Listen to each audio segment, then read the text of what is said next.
Morning Drive. Oh my gosh, this is incredible. I'm cool. Hey, you kids, let's get down. Get funky. How do you do, fellow kids? Love listening to you on my way into work, and All right, we get the point. We're more worried about breakfast right now, okay? the fans are delirious. Sirius XM NASCAR Radio, Channel 90. Get it all over yourself, boys and girls. Here you go. Now, the Morning Drive with Mike Bagley and Pete Pistone.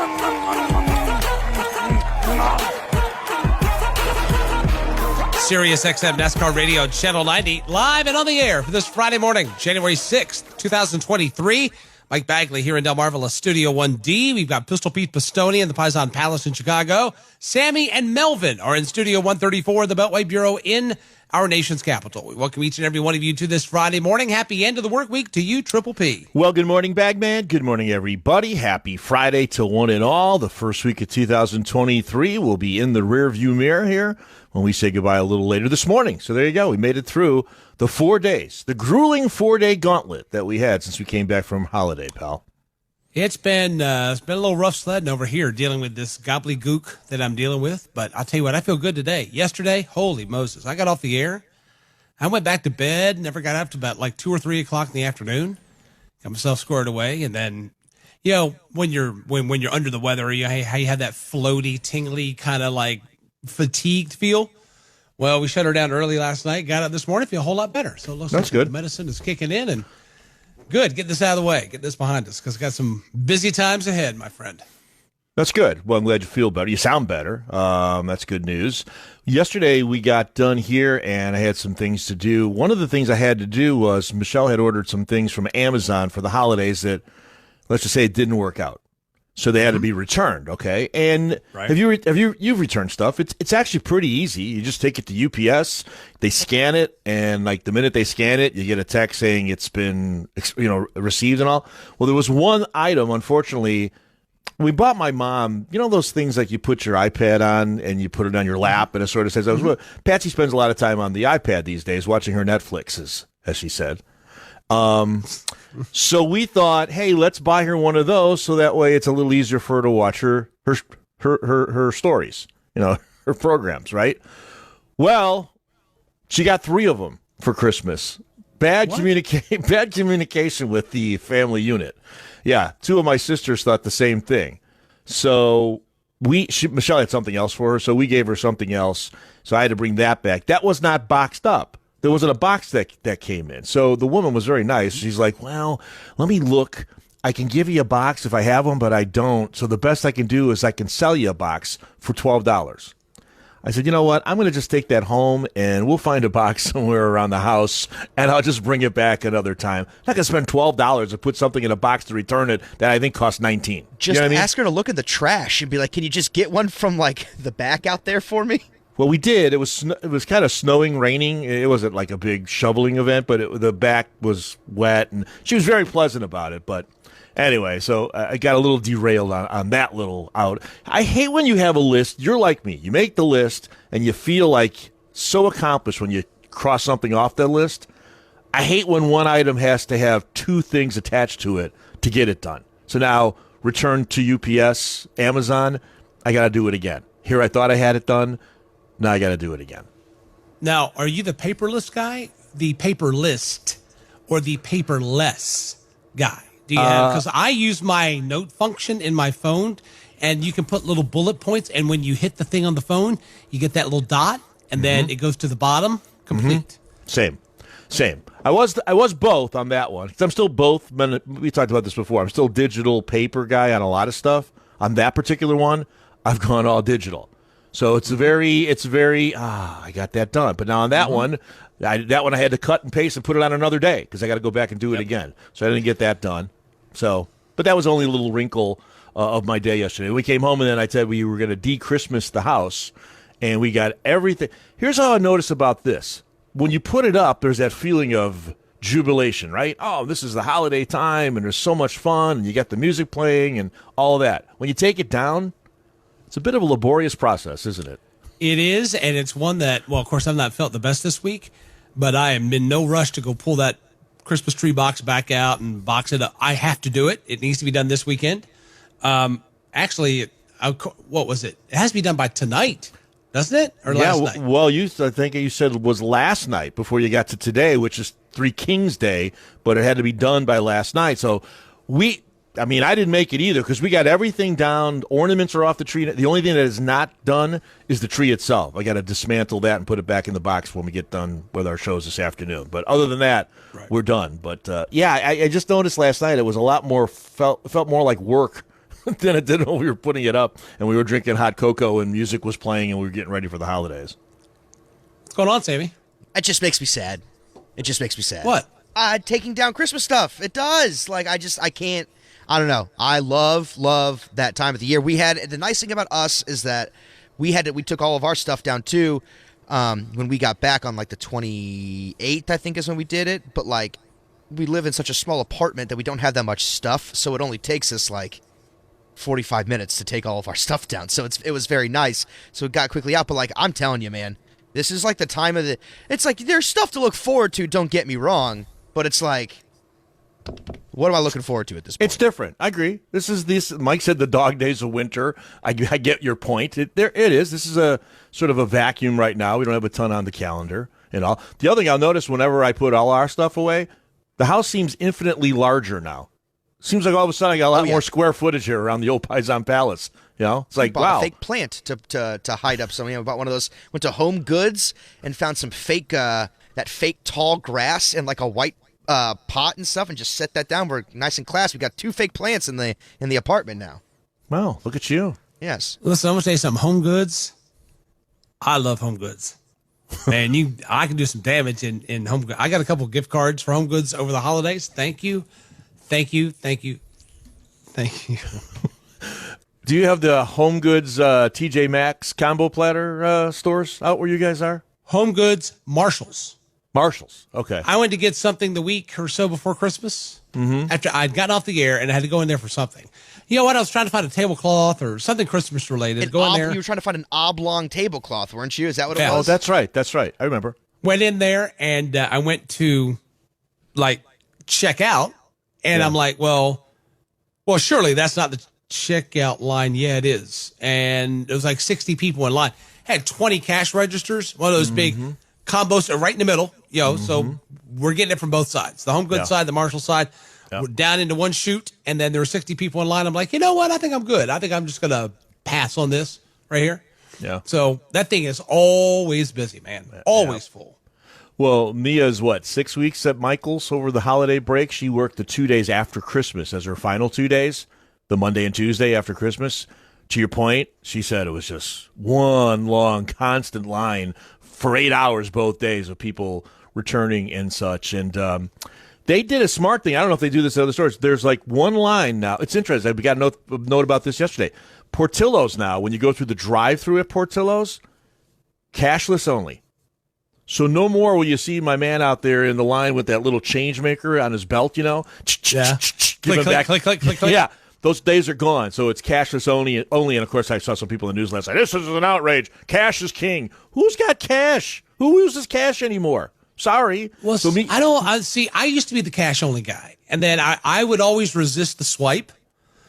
But now, all I do is swipe. I don't. too. I have to carry a minimal amount of cash on me for like tips, it. when I tip the shuttle driver and tip other folks. Mm-hmm. But other than that, everything is on the card. Yeah. I mean, so Mia was saying at Michael's they had one register only for cash transactions. Everything else was, credit or whatever you want to do. And of course, the line for cash transactions, the average age was about 79. I think of that line. Well, I wonder though. No offense. So you have the cash line, and then you have the credit line. Mm-hmm. But when you put your card in, you always have to enter your phone number for the rewards program because we can't sell anything without there being a rewards program involved. Of course not. Where you get 1,000 texts and 1,800 emails a day, well, maybe 2. All right. So I wonder, because you don't do that on the cash. I'm wondering if the timing. I don't know. Because the whole thing of getting rid of cash, number one, is we have less cash to work with. Like what happened to all the coins during the COVID thing? I have no idea where the coins went, but we have that less to work with, and then so it's like, which is quicker? I would say that going to cashless saves you time in the long run. Totally. Swipe, Boom, done. I think for the people that don't want to be cashless, it's not about their time. I think it's about Mentality. being. It's just about being on a. The transactions have a receipt, like there's an Basically, it's trying to get Inez to stop writing checks and use her debit card. Or Basically, someone like that. I was going to say it's the same idea of the woman writing the check at the grocery store. Oh, gosh. and really gumming up the works. The movie And theater that last still summer. happens. Yeah, it does. The movie theater last summer, same thing. I gotta say though, they gotta go to everybody's got to get on board with this, with either tap or the Swipe. or like the Google Pay. I gotta say, the grocery store by the Lidl by me, I can just take. If I don't have my wallet and I have my phone, I can just pull up Google Pay and I can just scan it right there. The Harris Teeter doesn't allow that, and I'm like, Really? yeah, it's kind of lame actually for how I nice agree. of a grocery store it is, and it's just a convenience factor at that point. But like, Yeah. don't know what I would ever do if I made it, because I've gotten like halfway there, but like, oh, I forgot my wallet. I don't know what I would do if I forgot my wallet, went there, bought like, well, now it'd be like $900 worth of groceries. But if I bought like $100 worth of groceries and was like, oh, I don't have my wallet, I'll be right back. Like, Yeah. then I never come back, and then people think I'm trying to steal groceries or something like that. Well, it's funny. I bought Michelle. We got her an Apple Watch for Christmas. That was what she wanted, right? And unfortunately, the band that she thought was going to fit her was too big. So you had to go back to the Apple store and resize to get a new band. Well, the way they did it was, because I bought the watch and band together, we had to buy another band, make a return on the watch. I don't remember how they did it. I swear to God, I stood there and I was like, I bought a house with less back and forth than what's happening here. But the long story short, there were like zero, in the Apple store, zero paper involved. It's all Apple Watch. It's all, they put the two phones together and so long story short, we bought another band.